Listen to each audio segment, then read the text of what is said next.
transform your mind, transform your life.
Assalamualaikum warahmatullahi wabarakatuh. Shalom Aleichem.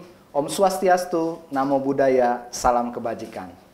Selamat pagi teman-teman semua. Kita berjumpa lagi di WRL Learning Center Podcast. Nah, sebelumnya saya mau menyapa nih teman-teman yang ada di kantor, di rumah, atau di luar. Semoga kita semua dalam keadaan baik dan sehat. Amin. Saya Harwan Erwin Agustinus Situmorang akan menemani teman-teman semua dalam beberapa waktu ke depan dalam topik pembahasan procurement. Nah, procurement itu singkatnya orang mengetahuinya yaitu pengadaan barang dan jasa. Di dalam pengadaan barang dan jasa itu terdapat banyak ilmu-ilmu yang kompleks ya, seperti barang, pekerjaan konstruksi, konsultan, jasa lainnya, bahkan manajemen keuangan yang dibalut dalam suatu peraturan dan prinsip beserta kode etikanya. Sehingga menurut saya pembahasan ini sangat menarik bagi suatu entitas perusahaan. Nah, sebelum kita membahas topik untuk lebih dalam lagi, saya minta teman-teman jangan lupa nih klik tombol like, subscribe, dan komennya supaya kita juga semakin semangat nih berbagi ilmu, berbagi pengalaman yang jelas memberi banyak manfaat bagi kita semua. Teman-teman boleh nanti komen, bertanya, dan mungkin bisa juga curhat mengenai proses pengadaan barang dan jasa, asal jangan curhat mengenai cicilan BRI, karena saya juga masih nyicil. Dan di depan saya ini sudah ada dua orang narasumber yang ahli di dalam pengadaan barang dan jasa. Seperti pepatah bilang, sedia payung sebelum hujan. Oh, salah ya. Seperti pepatah bilang, tak kenal maka tak sayang.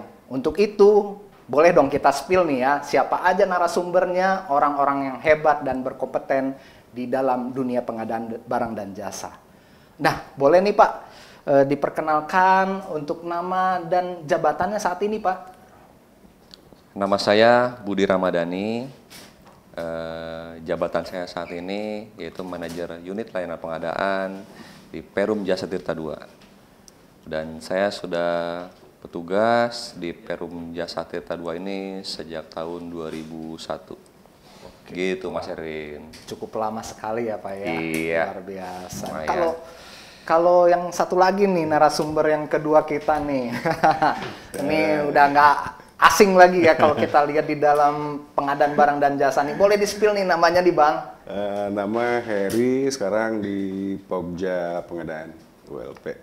Oke, tapi kalau saya lihat ini tampak cerah sekali nih bapak-bapak semua ini. Ini rahasianya apa nih? Apa suka berolahraga atau gimana? Ini kelihatan glowing gitu. Ya, positive thinking ya Mas Heri ya. Positive thinking harus selalu. Iya. Wah, keren banget. Dan selalu semangat Mas Erwin. Selalu semangat, mungkin ya. itu ya. Iya ya. Tapi memang kalau saya perhatikan ya buat Pak Budi, Bang Heri, memang saya lihat karena mungkin salah satunya karena rajin beribadah juga, Pak. Itu sebagai salah satu membuat kita tuh semakin semangat dalam bekerja. Jadi wajah semakin glowing gitu. Betul kan Pak ya? Iya, setuju. Luar biasa sekali. Nah kalau sebenarnya nih Pak, kalau pekerjaan sampingan atau di luar, ada nggak kesibukan di luar baik Pak Budi maupun Bang Heri nih? Ya, kalau bukan sampingan mungkin ya. Oh iya. Mengisi kegiatan di luar waktu kerja. Ya mungkin dengan keluarga. Terus apa? Ya ada kegiatan olahraga. Oh, olahraga juga. Gitu Mas Erwin. Nah, kalau olahraga yang Bapak suka nih, biasanya olahraga apa nih? Saya sekarang menyesuaikan dengan umur ya Mas Erwin ya. Gitu. Jadi cukup dengan jogging saja dengan jalan lah. Oh, jogging. Itu aja sih yang jadi rutin. Mungkin Mas Heri nih yang masih lebih Betul. ini ya. Iya, kalau Bang Heri lebih muda dari saya nih ya. Iya nih. Dulu saya tuh gym edik, cuman lantaran beberapa cedera di kaki dan bahu, jadi sekarang stop dulu. Sekarang rutinnya main biliar malah. Main biliar. Harusnya sekarang main biliar saya pagi Jumat di itu apa? Di Tarum Lounge ya. Oh iya di Tarum Lounge ya. Iya. Itu maksudnya sudah lama biliar ini diadakan di Tarum Lounge itu? Baru tahun sekarang. Oh baru tahun sekarang ya. Oh, berarti ada juga orang-orang yang dari perusahaan wilayah lain banyak sih. Oh yang banyak ikut. ya. Oh wah keren juga ya. Memang kalau Bang Heri ini dulu memang saya tahu Pak itu suka angkat beban. Saya juga sebenarnya suka ngangkat beban tapi lebih ke beban hidup Pak. Aduh, jadi ya ternyata hobi itu memang olahraga itu memang menjadi salah satu juga ya kunci apa ya supaya badan kita tetap bugar ya Bang ya juga. Iya, buat biar kita refresh aja. Cuma Iya, mungkin juga dari saya dari Mas Heri ini beda ininya mungkin ya apa namanya itu mengimplementasikan Oh iya. refreshing itu beda-beda lah mungkin ya. Betul sih ya. Dan tapi kalau Bang Heri sendiri sudah bekerja di perusahaan sudah berapa lama nih? Dari tahun 2011. Dulu perempatan pertama itu dulu namanya masih UPH ya. Oh, Pariwisata. dulu masih pariwisata UPH Masih pariwisata, ya. Di situ awalnya. Iya. Oh, langsung kalau boleh tahu Bang di pariwisata setelah itu kemana Bang?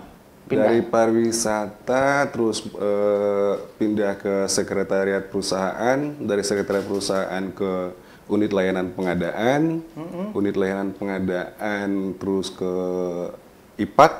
Oh. Setelah itu balik lagi ke unit layanan pengadaan sampai sekarang.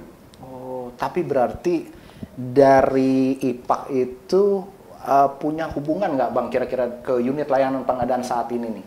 Kalau secara ilmunya, pengetahuannya dan lain-lain? Agak jauh ya. Agak jauh ya, berbeda ya. Iya, jauh. Tapi memang yang saya tahu Bang Heri ini udah cukup lama di unit layanan pengadaan ini ya. Tahun 2015 awal. Oh 2015 awal ya udah cukup lama ya. Oh begitu, wah keren-keren ya semuanya nih. Kalau Pak Budi sendiri nih, nah Pak Budi kan saat ini posisinya di manajer unit layanan pengadaan. Tapi sebelum di manajer unit layanan pengadaan, di mana ya Pak? Jadi waktu pertama kali saya masuk itu kan di PLTA. Oh di PLTA. Juanda, ya. Waktu itu namanya divisi PLTA.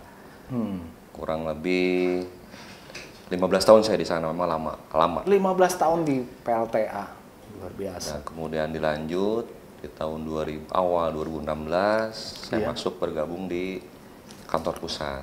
Oh. Gitu. Di kantor pusat pertama masuk dulu tuh ada yang namanya divisi Renlitbang. Oh iya dulu ada Renlitbang. Perencanaan, penelitian dan pengembangan. Iya. Kemudian ini lagi berlanjut ke divisi SDA, SDL, sumber daya air, sumber daya listrik. Oh, SDL. Oke. Setelah itu ada rotasi lagi, ada mutasi lagi, pindahlah ke divisi pengelolaan proyek. Oh, DPP ya, Pak? DPP. Dari situ kemudian pindah lagi ke banyak, Pak ya. SDSD. Udah hafal nih kayaknya. Nah, beberapa waktu kemudian pindah ke divisi umum. Oh. Di CSR, TJSL kalau TJSL, sekarang, ya TJSL. Dari situ kemudian ke bagian umum, di bidang umum. Nah, di tahun ini baru masuk ke unit layanan pengadaan. Oh. Gitu, Bang. Berarti Pak, sebenarnya kalau saya lihat ada hubungannya ya Pak ya, dari divisi umum ke unit layanan pengadaan itu? Ada, karena kan memang itu ada kaitan dengan pengadaan juga ya. Iya. Sama waktu di PLT juga saya memang ada bidang tugas ke pengadaan barang dan jasa. Dan setidaknya ada bekal, ada ilmu, ada pengalaman pada saat saya masuk di unit layanan pengadaan. Gitu Mas Erwin. Iya. Tapi kalau misalnya nih apa ya, kan saya sendiri masih belum menjabat sebagai seorang pemimpin ya Pak ya. Nah, Bapak kan di dalam manajer unit layanan pengadaan ini membawahi banyak orang juga dengan latar belakang background pendidikan yang berbeda.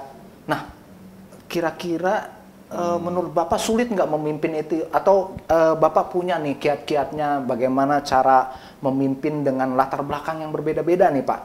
Nah, justru kalau menurut saya perbedaan itu akan mewujudkan suatu keberhasilan dalam mencapai suatu tugas. Artinya kita kolaborasikan perbedaan tersebut karena memang kita perlu perbedaan bidang atau perbedaan. Jadi akhirnya kita bisa berkolaborasi, bisa berdiskusi dari berbagai bidang, dan kemudian saya berusaha untuk mengeksplor dari teman-teman lah, apa sih kemampuan yang memang perlu digali dari teman-teman gitu. Karena dari setiap teman-teman punya kelebihannya masing-masing kan. Cuma mungkin ya kita sama-sama eksplor lah, dan kita sama-sama berbagi pengalaman, bagaimana mewujudkan suatu tugas yang nanti tepat sasaran, tepat waktu, sesuai dengan memang apa yang perlu kita lakukan di pengadaan barang dan jasa ini. Gitu Mas Erwin. Berarti sebenarnya ini ada hubungan dengan core value BUMN ya Pak ya, dengan kolaborasinya seperti itu ya. Ya kalau mungkin secara kebangsaannya Bhinneka Tunggal Ika ya. Iya sih benar juga. Tapi kalau boleh tahu nih, sebenarnya kalau dulu jurusan Bapak kuliah ini apa nih Pak? Saya teknik elektro. Mas Erwin. Oh teknik elektro. Iya. Memang sangat dibutuhkan sekali skill seperti itu ya di PLTA dan lain-lain ya Pak ya. Iya. Kalau saya sendiri memang basicnya dari keuangan waktu itu Pak. Cuma yang nggak kuat juga di keuangan. Aduh. Nah tapi ini apa? Mungkin biar jadi suatu informasi juga nih buat teman-teman yang nonton. Kira-kira unit layanan pengadaan ini kan kompleks sekali nih Pak. Kita harus banyak mengetahui ya tentang peraturan, tentang kode etiknya, prinsipnya, dan teknisnya seperti apa. Nah, kira-kira ada nggak sih pelatihannya gitu atau sertifikasinya buat mungkin ada teman-teman yang saya kayaknya berminat nih pengadaan barang dan jasa, atau ada teman-teman juga di pengen tahu ya sebenarnya pengadaan barang dan jasa itu ilmunya seperti apa? Nah, kira-kira ada pelatihannya nggak? Boleh mungkin dijawab oleh Pak Budi atau Bang Heri gimana? Pak Budi. Sebetulnya gini, memang di tiap teman-teman mungkin sudah ada pengalaman di pengadaan barang jasa. Akan tetapi ada sertifikasi yang memang harus dimiliki oleh teman-teman yang memang tergabung di unit layanan pengadaan. Oh, sertifikasinya ada ya Pak ya? Terutama sertifikasi dalam pengadaan barang dan jasa. Memang itu dikeluarkan oleh LKPP ya kalau nggak salah ya. Iya, iya, LKPP. betul. Oh iya, betul. Itu sih Mas Erwin. Untuk lain-lainnya yang mungkin dari pelatihan SMAP ya, sistem manajemen anti penyuapan, itu perlu juga kan. Yang lainnya sih tentang banyak lah yang memang perlu itu. Ya. Mungkin Bang Heri bisa. Gimana nih Bang? Ada pelatihannya sebenarnya ada atau gimana nih? Kalau untuk basic itu yang dari LKPP. Oke. Itu untuk basicnya itu yang harus wajib dimiliki semua Pokja. Semua anggota Pokja itu wajib Itu harus. wajib ya, itu hukumnya ya Bang Wajib. ya? Nah, kalau untuk pelatihan-pelatihan yang lain sih tentatif ya, tergantung kebutuhan gitu. Semacam kalau misalnya kita pengen tahu soal TKDN ya ikut sertifikasi TKDN juga sertifikasi ada. TKDN lagi. Ada lagi. Itu sebagai gitu. pelatihan pelengkap ya. Pelengkap. Pak Heri ya. Nah, hanya pelengkap saja. Tapi kalau untuk Pokja ya itu wajibnya itu yang dari LKPP. Tapi berarti kalau ada basic, ada advance-nya juga dong Bang ya? Pelatihan-pelatihan setelah itu yang... Advance-nya itu ya yang itu, yang nggak ada sih advance-nya. Basicnya aja, yang Basicnya minimal itu. Basicnya itu ya? Minimal itu. Ya, memang ini menjadi suatu ilmu yang saya lihat juga kan kita harus memahami dari berbagai sudut pandang ya Bang ya, dan bagaimana kita melihat secara metodenya, secara bagaimana sih proses pengadaan barang dan jasa itu sendiri. Memang menurut saya juga sudah sepatutnya ya, memang setiap orang yang menjadi Pokja atau unit layanan pengadaan itu mengikuti sertifikasi itu ya. Iya. Jadi sebagai landasan utamanya ya. Iya. Oh, tapi kalau misalnya nih buat Pak Budi di luar sertifikasi pengadaan barang dan jasa, ada nggak pelatihan lain atau sertifikasi lain? Pelatihan Menris mungkin salah satunya. Oh, Menris. Menris ya. Terus kemudian waktu di PLTA sih ada pelatihan-pelatihan terkait penggunaan peralatan yang ada di pembangkit. Oh, gitu ya. Oh, Software maupun hardware. berarti biasanya itu diberikan oleh unit atau wilayah untuk kita mengikuti pelatihan ya Pak ya. Betul. Oh, kalau Bang Heri sendiri ada pelatihan lain di luar ini? Saya nggak jauh-jauh dari pengadaan, Mas. Oh, luar biasa, keren banget ini. Namanya totalitas ya Bang ya. Pengadaan forever gitu. Oh, ini keren, tapi bener emang harus totalitas ya dalam mengerjakan sesuatu itu ya. Waduh, pasti direksi kita bakalan seneng ini. Aduh. Nah, tapi mungkin supaya teman-teman di sini lebih paham lagi nih gitu kan. Iya, tapi pengadaan barang dan jasa itu sebenarnya apa? Nah, mungkin boleh Bapak mungkin memberikan suatu penjelasan apa sih procurement itu atau pengadaan barang dan jasa itu apa gitu? Sebenarnya pengertian dari pengadaan barang jasa itu adalah suatu kegiatan untuk mendapatkan barang dan atau jasa yang dilakukan oleh perusahaan tertentu yang memang dimulai dari perencanaan, kebutuhan sampai dengan serah terima hasil pekerjaan. Itu sih secara global seperti itu, Mas Heri. Berarti Bang Heri juga sepakat dengan pernyataan itu? Sepakat sekali. Iya ya.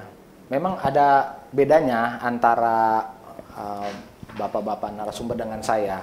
Kalau bapak-bapak narasumber ini kan orang yang melakukan pengadaan. Nah, kalau saya orang yang mengada-ada, Pak. Aduh. Tapi biar teman-teman lebih paham lagi nih Pak. Tadi kan sudah dijelaskan nih, pengadaan barang dan jasa itu apa. Nah, sedangkan jenis-jenis barang yang kita lakukan dalam pengadaan barang dan jasa ini apa aja barang dan jasa itu tuh? Iya. Memang ada 4 ya. Oh, ada 4 ya. Yang pertama yaitu barang. Jadi barang itu setiap benda yang memang berwujud, kemudian yang tidak berwujud, bergerak maupun tidak bergerak, yang dapat diperdagangkan, dipakai, dan digunakan oleh pelaksana anggaran. Oh, Gitu. iya, Kemudian ada lagi jenis jasa konstruksi. Oh, iya, iya. Jadi keseluruhan maupun sebagian Iya, jasa pengerjaan yang memang meliputi pembangunan, betul. pengoperasian, kemudian pemeliharaan, pembongkaran, dan pembangunan kembali suatu bangunan di mana perencanaan teknis dan spesifikasinya dimulai dari rencana kerja dan syarat. Itu sih secara ininya. Iya, iya, dimulai dari Kemudian rencana kerjaan. ada lagi yang ketiga yaitu jasa konsultansi. Ini memang jasa layanan profesional yang dibutuhkan keahliannya di bidang tertentu, Iya. di berbagai bidang keilmuan yang mengutamakan adanya olah pikir. Iya. Contohnya yaitu jasa rekayasa, Oh, iya, kemudian jasa perencanaan, jasa kalian profesi, dan lain-lain. Yang terakhir yang keempat, jasa lainnya adalah jasa non konsultansi dan non konstruksi, atau bisa sebut jasa yang membutuhkan peralatan, Iya. metodologi khusus dan atau keterampilan dalam suatu sistem tata kelola untuk menyelesaikan suatu pekerjaan Iya. di mana perencanaan teknis dan spesifikasinya tertuang di dalam kerangka acuan kerja yang ditetapkan oleh pemilik anggaran. Oh, berarti ada 4 jenis Ya. itu yang di luar daripada konstruksi dan konsultasi itu masuknya jasa lainnya. Jasa lainnya. Berarti kalau begitu kayak kan kalau barang ya berarti kita udah gampang ya Pak ya melihatnya seperti peralatan kantor, bahkan atau kamera-kamera yang digunakan ini ya, itu sama kan seperti yang Mas Erwin bilang pakai. betul ya. Ini laptop Laptop ini ini. juga ya. Nah, berarti itu kalau secara anggarannya berarti menggunakan anggaran perusahaan gitu ya Pak ya, yang sudah tertuang di dalam RKP itu sendiri ya. Betul. Oh, tapi nih kalau misalnya tadi kan barang oke ya, kita tahu nih ya barang ya segala yang dapat kita lihat ya barang yang berwujud atau tidak berwujud, tapi di situ konteksnya adalah dapat digunakan juga ya Pak ya. Iya, iya. Nah berarti kalau konstruksi ya kita memang paham ya Bang ya, konstruksi ya dalam pembangunan, pengelolaan dan lain-lain. Nah tapi kalau misalnya jasa lainnya nih, itu mungkin teman-teman pengen tahu apa sih kalau contoh jasa lainnya biasanya Bang? Apakah masuk kayak contohnya apa ya? Outsourcing masuk ya? Outsourcing masuk, Oke. dan asuransi masuk, terus apa namanya? Memang kan kalau di kita ini yang saya lihat outsourcingnya cukup banyak ya Bang ya. Berarti sebenarnya outsourcing itu masuk ke jasa lainnya. Jasa lainnya, tipikal perbedaan antara konsultansi dan jasa lainnya itu kan memang tipikal kan, walaupun kadang kita bingung antara misalnya nih dalam pembuatan program IT itu sebenarnya masuk ke jasa lainnya atau konsultansi. Wah iya gitu. iya, ini nih, ya benar juga ya, benar juga. Iya. Nah, tapi ini ada pertanyaan lain juga nih buat Pak Budi dan Bang Heri. Kalau kira-kira kan tadi saya bilang juga di awal itu di dalam proses pengadaan barang dan jasa itu ada peraturan-peraturannya yang mengatur aturannya. Nah, kalau kita itu sebenarnya merujuknya ke aturan yang mana nih? Boleh dijawab nggak? Mungkin saya jawab dulu ya, Mas Erwin. Tapi sebelum saya jawab, saya boleh ini dulu ya. Boleh banget, boleh Karena banget Pak. dari tadi nggak ditawarin. Oh iya, aduh maaf banget Pak. Oh iya silakan. Saya minum dulu ya. Siap. Aduh. Kopi. Ya udah kering banget ya kayaknya Pak ya. Jadi ada peraturan Iya. maupun regulasi dari tata cara pengadaan barang dan jasa ini. Iya. Di antaranya itu ada peraturan Presiden Iya. nomor 12 tahun 2021 tentang pengadaan barang atau jasa pemerintah. Kemudian ada peraturan Menteri BUMN yang memang baru terbit di bulan Maret tahun ini, yaitu di Per 02 MBU 03 tahun 2023 tentang pedoman umum pelaksanaan pengadaan barang jasa BUMN. Oh, gitu. berarti kalau dari pemerintahnya sudah ada Perpres dan ada Permen BUMN. Ya. Nah, kalau misalnya menurut Bang Heri, kalau masih ada peraturan lain kah yang kita Kalau pakai? di internal kita sendiri ada peraturan direksi itu nomor 10 tanggal 5 tahun 2022. Oh, peraturan direksi nomor Peraturan 10 direksi. tahun 2022. Tahun Nah, 2022. berarti ini buat teman-teman juga nih, biar tahu sebenarnya kita juga memakai peraturan baik dari pemerintah maupun yang ada di perusahaan kita ya. Iya. Kalau dari pemerintah itu ada Perpres 12 tahun 2021 dan Permen 03 ya Pak ya tadi ya. Iya, Permen 03. Dan Permen baru, 02, Sir. Oh, Permen Permen 02 ya. Baru setelah itu ada peraturan direksi nomor Peraturan 10. direksi, ya. Kemudian itu udah dinilai nih Bang Heri, udah di apa namanya, udah direvisi lagi PRD nomor 12 ya, Ya, Pak? ya. Tahun 2023. Oh gitu. Nah, berarti kan gini ya Pak ya, ini yang saya juga pengen mengerti. Tadi kan sudah ada jenis-jenis barangnya gitu, jenis-jenis barang dan jasanya. Nah, sebenarnya maksud dan tujuannya tuh apa sih? Iya. Mungkin Bang Heri lah ya. Oke, boleh. Biar sama kan, biar ya nggak kan? kering ya Pak ya. Saya juga jawab apa ya? Kayak ada beberapa poin untuk itu ya. Pertama, menghasilkan barang dan jasa yang tepat kualitas dan jumlah, Iya. terus meningkatkan efisiensi, Iya. meningkatkan kemandirian dan tanggung jawab dan profesionalismenya. Iya.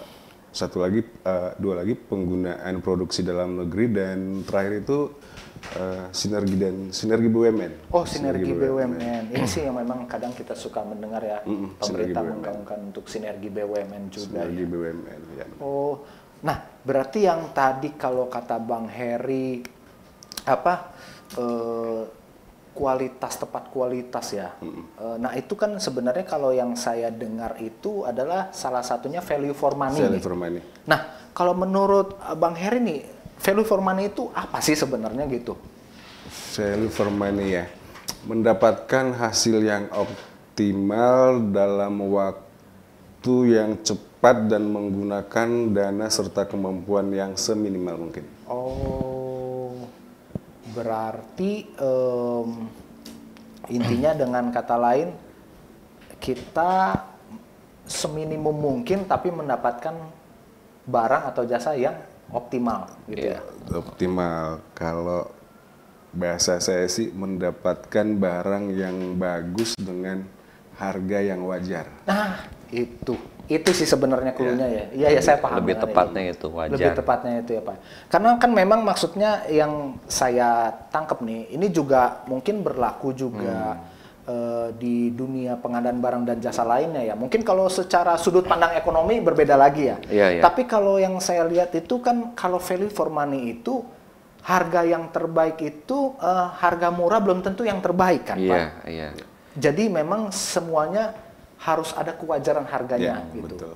Dengan kualitasnya. Iya. Sehingga dari situ kita bisa lihat kalau itu value for money ya. Iya. Iya, mungkin bisa saya tambahkan dari apa yang tadi sudah disampaikan oleh Bang Heri. Iya.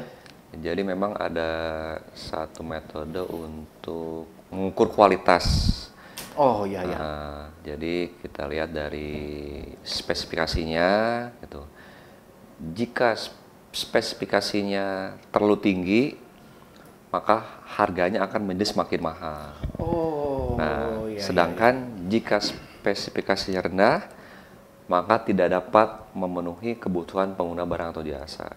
Jadi yang tadi disampaikan Pak Heri yaitu harus dari harga harus wajar, dari spesifikasinya pun harus memenuhi apa yang memang sudah diminta atau sudah direncanakan barang memang kita inginkan. Gitu. Berarti dengan kata lain, jadi supaya kita juga dapat memperoleh barang dan jasa yang optimal atau sesuai dengan kebutuhan pengguna barang dan jasa itu sendiri, intinya perencanaannya itu yang harus bagus ya. Mereka sudah memperhitungkan itu spesifikasinya. Oh berarti kalau di perusahaan kita kan user ya yang melakukan itu ya Bang ya, melakukan perencanaan spesifikasi seperti apa gitu. Penyusunan spesifikasi teknisnya nih. Nah selain yang saya tahu juga nih, selain daripada tadi tentang value for money itu, saya juga sering dengar nih Pak yang kayak contohnya produk dalam negeri. Nah kan jujur aja ya, ini kan kita saling sharing aja kan, kayak kemarin sempat ada trending topik nih Pak tentang TikTok Shop nih. Wah, jadi kayak bagaimana keberadaan TikTok Shop akhirnya mengakibatkan UMKM dalam negeri semakin tertekan gitu kan. Nah, kalau menurut baik Pak Budi atau Bang Heri nih, sebenarnya penggunaan produk dalam negeri ini kalau dihubungkan dengan pengadaan barang dan jasa itu seperti apa nih pandangannya nih Pak? Iya, jadi kalau kita menggunakan produk lokal, untuk para pebisnis dan brand lokal, atau bisa kita sebut itu sekarang yang lagi sudah familiar lah ya, UMKM, memang akan membutuhkan banyak tenaga dalam memproduksi produknya. Nah dari situlah lapangan kerja akan tercipta dan tersedia, sehingga kita bisa mengurangi tingkat pengangguran, kemudian dan bisa menurunkan angka kemiskinan yang sekarang memang masih ada di Indonesia. Iya. Oh ya, berarti intinya juga buat kesejahteraan. Kalau menurut Bang Heri ada tambahan lagi nggak ya? Kalau dalam dunia pengadaan, antara yang disebut dengan produk dalam negeri itu adalah produk yang dibuat di Indonesia gitu. Misalnya handphone nih, mungkin handphone itu sebenarnya brandnya itu brand luar, tapi dia diproduksi di Indonesia. Itu produk dalam negeri. Oh, itu masuknya produk dalam negeri? Itu produk dalam negeri. Beda hal kalau misalnya kita bicara tingkat komponen dalam negeri. Jadi penyusun handphone itu komponen-komponennya apa saja yang diproduksi di Indonesia gitu. Jadi jangankan untuk satu unit barang yang bisa dipakai, satu spare part yang memiliki tingkat komponen dalam negerinya tinggi, itu efeknya sangat besar untuk perekonomian nasional. Itu sudah pernah dihitung oleh BPS. Gitu. Oh iya, berarti pantas ya pemerintah juga sering menggaungkan produksi dalam negeri itu ya. Memang itu melibatkan UMKM juga, dan itu juga melibatkan perusahaan-perusahaan dalam negeri yang intinya juga buat kesejahteraan Indonesia juga ya. Memang sih ya, ini sih yang harus menjadi PR juga ya Pak ya, karena tapi kira-kira sudah diatur pemerintah ya TKDN-nya? TKDN-nya sudah diatur. Sudah diatur. Berarti kita sebagai unit layanan pengadaan atau Pokja sudah melakukan evaluasi kalau itu seperti itu juga ya, memakai TKDN-nya gitu. Untuk sekarang sih bahasanya masih diutamakan menggunakan produksi dalam negeri gitu. Harapannya sih kedepannya lebih bisa dipertegas lagi. Gitu. Kecuali memang kita tidak punya ya. Bahan atau barang itu di dalam negeri tidak diproduksi ya, baru kita boleh impor. Selama masih bisa disediakan di dalam negeri ya, sebisa mungkin kita pakai. Oh iya. Memang saya juga sih sebenarnya menganut paham mencintai produk dalam negeri Pak, termasuk pasangan. Soalnya memang nggak bisa bahasa asing juga, gimana ini mau ngambil orang lain ya. Ya tapi itulah makanya saya juga melihat betul banget ya, produk dalam negeri ini kalau bukan kita yang memulai siapa lagi kan ya. Jadi bagaimana kita mencintai negara ini ya, salah satunya dengan mencintai produk lokal. Produk dalam negeri. Mungkin ini kameramen di belakang-belakang juga produk lokal semua kan ya. Aduh. Iya. Nah, sama ini nih, tadi kan kita udah bahas jenis-jenisnya, kita juga udah bahas maksud dan tujuannya gitu kan. Nah, saya pengen tahu nih, di samping peraturan, kita tuh sebenarnya ada nggak sih prinsip dan kode etiknya itu, Pak? Seperti apa sih sebenarnya? Apa ada ininya? Prinsip pengadaan tuh ada 7, Oh, Mas Erwin ya. iya iya. Yang pertama itu terbuka. Oke, Ya. terbuka. Kemudian yang kedua itu akuntabel. Oh, oke.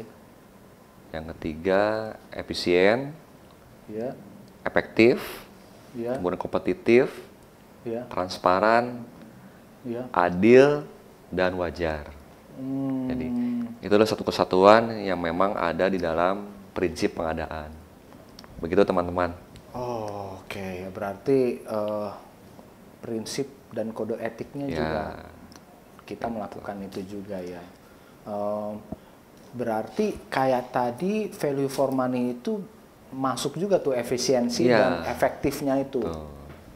Dari sudut ekonominya, dari sudut keuangannya, anggarannya, bagaimana supaya seefisien mungkin, dari mungkin waktunya juga seefektif mungkin gitu, Iya. dan termasuk kualitasnya setepat mungkin, seefektif mungkin ya gitu ya, Bang. Iya. Iya, benar. Terus untuk eksternal sendiri harus transparan, adil dan wajar serta terbuka gitu dalam proses recruitment-nya. Oh, iya iya iya. Kalau dalam proses e-proknya itu ya terbuka. Berarti kalau terbuka ini berarti apa betul nggak sih, Bang? Terbuka itu berarti kita membuka kesempatan bagi siapapun gitu, bagi penyedia siapapun atau bagaimana ya? Teknisnya. Terbuka bagi siapapun yang memenuhi syarat kualifikasi. Oh, yang memenuhi Gitu. syarat. Oh iya iya iya. Oke oke. Tetap ada term and conditionnya, tetap harus dipakai gitu. Iya iya iya. Selama memenuhi Iya, selama memenuhi. Syarat dan ketentuan. berlaku ya. Oke. Iya berarti memang itu salah satu filter juga ya yang Iya, digunakan iya, supaya harus. jangan sampai kita mendapatkan penyedia-penyedia yang kurang kompeten ya. Iya. Betul. Wah ini keren banget ya Pak ya. Udah tadi banyak banget yang disampaikan termasuk prinsip daripada pengadaan barang dan jasa sendiri. Nah tapi kalau supaya kita lebih jelas dan detail lagi, kalau kode etiknya seperti apa nih? Mungkin biar teman-teman juga bisa tahu kode etiknya seperti apa. Mungkin Bang Heri bisa menjelaskannya ya? Iya. Oke, etika pengadaan ya? Iya betul, kode Itu etik. ada 8. Yang pertama, melaksanakan tugas secara tertib disertai tanggung jawab untuk mencapai sasaran, kelancaran, dan ketepatan tujuan PBJ. Yang kedua, profesional, mandiri, dan menjaga kerahasiaan informasi untuk mencegah penyimpangan. Yang ketiga, tidak saling mempengaruhi baik langsung maupun tidak langsung yang berakibat persaingan usaha tidak sehat. Berikutnya, menerima dan bertanggung jawab atas segala keputusan yang ditetapkan sesuai dengan kesepakatan tertulis pihak terkait. Terus, menghindari dan mencegah terjadinya pertentangan kepentingan pihak yang terkait. Menghindari dan mencegah pemborosan dan kebocoran keuangan negara atau perusahaan. Menghindari dan mencegah penyalahgunaan wewenang dan atau kolusi. Yang terakhir, tidak menerima, tidak menawarkan, atau tidak menjanjikan untuk memberi atau menerima hadiah imbalan dalam PBJ. Oh, akhirnya kita semua bisa jadi tahu nih ya. Oh, jadi berarti intinya benar-benar apa yang sudah disampaikan di dalam prinsip dan kode etika pengadaan dan core akhlak value BUMN itu sendiri ya Pak ya, berarti itu semua menjadi suatu kesatuan yang tidak bisa dipisahkan. Ya, gitu. betul. Nah, kalau misalnya kan tadi kita sudah nih membahas banyak. Nah, lantas kita mengerjakan pengadaan barang dan jasa ini kan pasti pakai metode nih. Ya. Lalu bagaimana bisa dijelaskan nggak? Mungkin baik Pak Budi menjelaskan metode-metode pengadaan barang dan jasa itu. Gini, Mas Erwin. Jadi memang ada 4 metode terkait pengadaan barang dan jasa. Jadi yang pertama itu tender seleksi umum. Oh iya. Jadi ini adalah metode pengadaan barang dan jasa yang diumumkan secara luas melalui media massa atau website perusahaan guna memberi kesempatan kepada penyedia barang dan jasa yang memang memenuhi kualifikasi. Kemudian yang kedua, tender terbatas atau seleksi terbatas. Nah, ini adalah metode pengadaan barang jasa yang ditawarkan kepada pihak terbatas, kurang-kurangnya 2 penyedia barang dan jasa.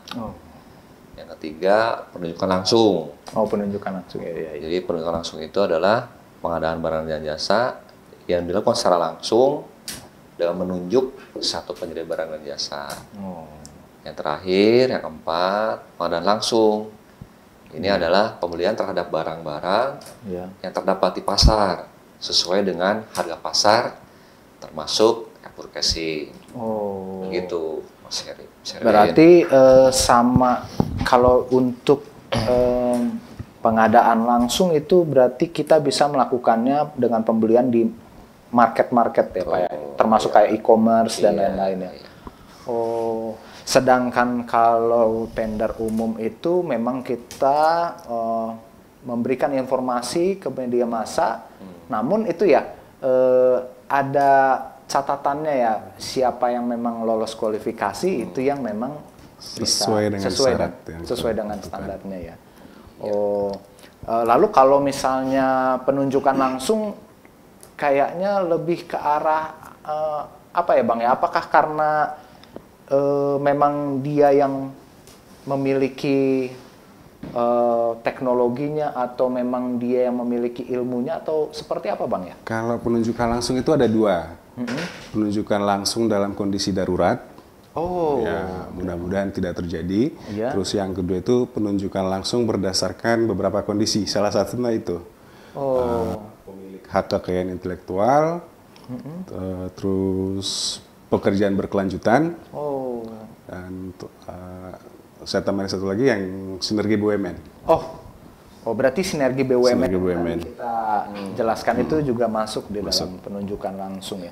Berarti ini kalau keadaan darurat itu seperti bencana, seperti itu memang dibutuhkan waktu yang lebih cepat ya. Waktu yang lebih cepat. Keputusan lebih cepat juga ya. Nah, berarti kalau metodenya sudah kita lihat, nah proses pengadaan barang dan jasa ini sebenarnya seperti apa sih Bang secara garis besarnya gitu? Secara garis besarnya ya, perencanaan pengadaan, terus persiapan pengadaan, pelaksanaan pemilihan. Tapi dari 3 ini yang ada di posisi kita sekarang itu adalah persiapan pengadaan, pelaksanaan pemilihan. Persiapan pengadaan itu nanti kita susun dokumen-dokumen pemilihannya, syarat-syarat kualifikasinya. Pelaksanaan pemilihan baru kita umumkan syarat-syarat yang sudah kita tentukan tadi. Berarti memang kalau tugas daripada Pokja lebih kepada pemilihannya. Ya. Berarti kalau perencanaan itu dilakukan oleh unit-unit terkait ya. Kalau mungkin dari segi pemerintah dilakukan oleh PPK-nya itu ya Bang ya? Bukan PPK ya. PPK itu kan yang bertanda tangan kontrak. Jadi apa namanya? Berarti dilakukan oleh apa KPA-nya ya kalau nggak salah ya, kalau pengguna anggarannya ya kan ya? Kalau seperti itu? Ya.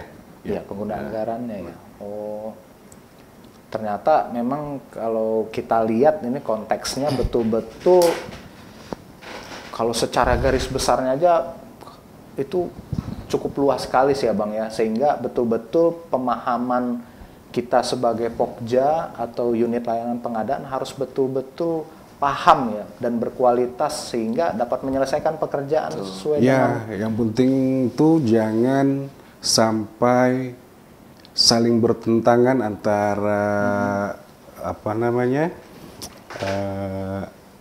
dokumen yang kita buat dengan aturan-aturan yang ada gitu. Betul, dengan aturan yang berlakunya ya. Lalu kalau misalnya saya pengen tahu nih tips-tipsnya nih yang terakhir nih, baik buat Pak Budi atau Bang Heri, bagaimana sih supaya kita tuh dapat menyelesaikan pekerjaan dengan baik? Mungkin juga membantu teman-teman nih ada tips-tipsnya. Harus seperti apa supaya kita dapat menyelesaikan pekerjaan itu dengan baik gitu Pak? Jadi memang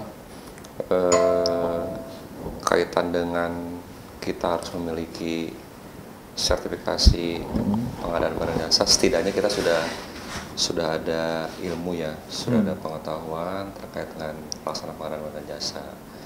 Nah, dari situ kita banyak mengetahui bagaimana kita cara untuk menyeleksi penyedia barang jasa agar calon-calon penyedia barang jasa ini berkualitas.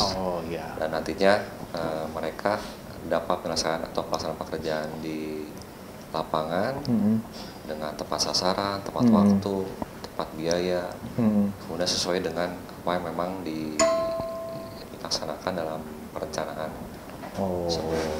Itu ya.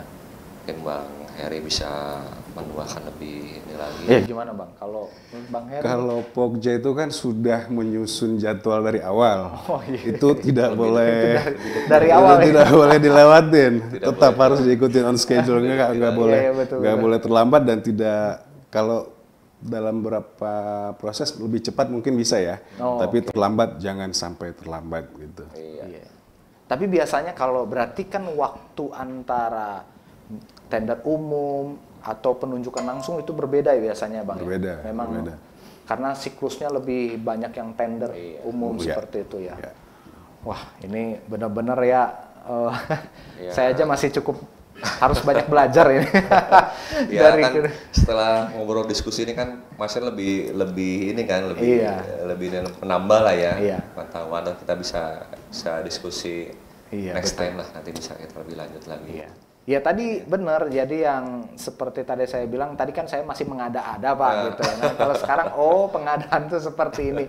Memang kita butuh pemahaman yang betul-betul lebih seksama supaya dapat menyelesaikan pekerjaan, termasuk kan memilih metode-metodenya itu Bang harus benar-benar dengan cermat gitu ya, jangan sampai salah dalam memberikan metodenya atau seperti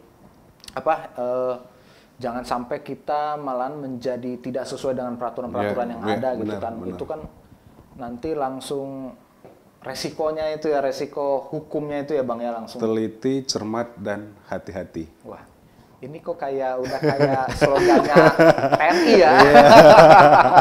Aduh, iya tidak terasa nih kita udah sampai pada penghujung waktu, dan saya yakin teman-teman juga dapat ilmu yang betul-betul dapat memberikan pemahaman dan pengalaman yang baru, sehingga teman-teman baik yang ada di rumah, di kantor, atau dimanapun dapat belajar daripada kedua narasumber yang hebat-hebat ini.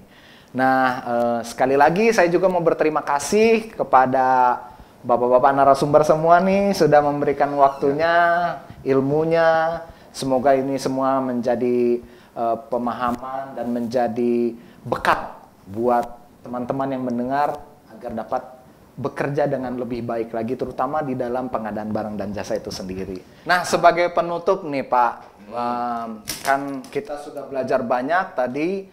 Apakah ada pesan atau kesan untuk bisa generasi berikutnya atau buat rekan-rekan teman-teman yang nonton acara ini Pak? Boleh Bapak? Ya, begini. Kayak teman-teman, mungkin ada sedikit pesan ya, yang memang nantinya bermanfaat buat saya dan teman-teman semua.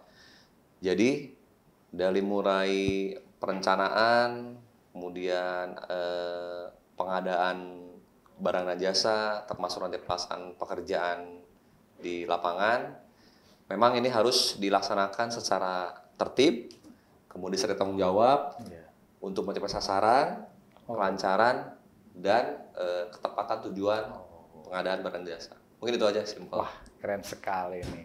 Kalau dari Bang Heri nih, gimana nih? Bekerja sesuai aturan, terus tingkatkan kompetensi di bidang barang dan jasa, terus terakhir jangan abaikan tim. Oh, keren banget. Oke. Jika sebuah nada digabungkan dengan nada-nada lainnya, maka akan menghasilkan sebuah melodi yang paling harmonis. Begitupun kita sebagai insan manusia. Jikalau kita dapat berkolaborasi dalam suatu keharmonisan, maka niscaya kita akan memperoleh hasil yang paling maksimal. Saya Harwan Erwin Agustinus Situmorang, pamit undur diri, sampai jumpa lagi di lain waktu. WRL Learning Podcast, Let's Talk, Transform Your Mind, Transform Your Life. See you. Water and Renewable Energy Learning Center Jasa Tirta II. Inspiring Innovation.